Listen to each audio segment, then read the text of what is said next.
on the ward, it was difficult to sleep because there were 3 other people and 3 other babies, and I was worried because Thomas was crying, and you know how that was affecting other people's sleep, and then the other babies were waking me up, and I didn't really know how to feed him. But I rang the bell every time that I wanted to breastfeed, and they, you know, somebody would come and help ensure that he was latching on properly. So that was good. I don't recall him being weighed sort of 3 days after birth, and I know that other friends have said, oh, my baby was weighed sort of 3 days after and had lost X amount, and they, you know, topped up their feed and supported them. They had a counsellor at the hospital that came round and made sure that I was, you know, she was latched on right and everything. And, you know, she helped me breastfeed her. She kept coming around to check I was latching her on, and she helped me, you know, because I wasn't holding her right still, because I think it's such a blur, and she helped me with that as well.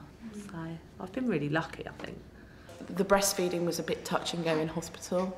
They didn't really one of the midwives said she wasn't going to discharge me unless she's happy with the breastfeeding, but she never came to look at me breastfeeding, so I don't know how she would have known that I was sort of breastfeeding okay. Coming here every week, having someone like Kathy, who's NCT trained breastfeed counsellor, this kind of initiative is just amazing.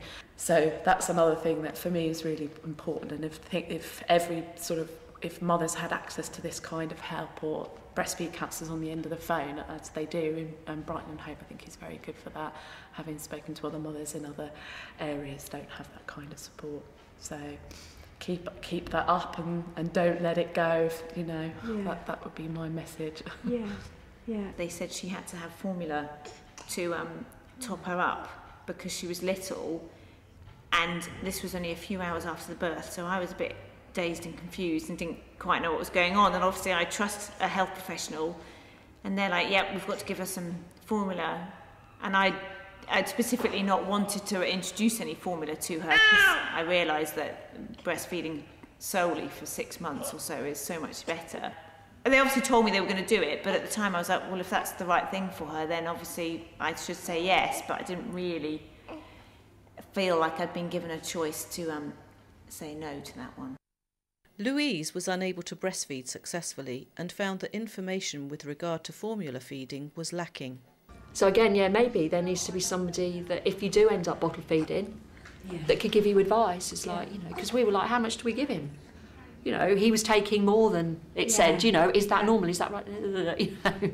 So it's all very well having a breastfeeding counsellor, have a formula feeding counsellor, have someone that tells you that you're feeding them properly. The midwives who came to visit were brilliant. They came because I had some problems breastfeeding to begin with. They came every day actually until they thought I was kind of like okay to kind of like leave it for a couple of weeks. So that was really nice, like just afterwards.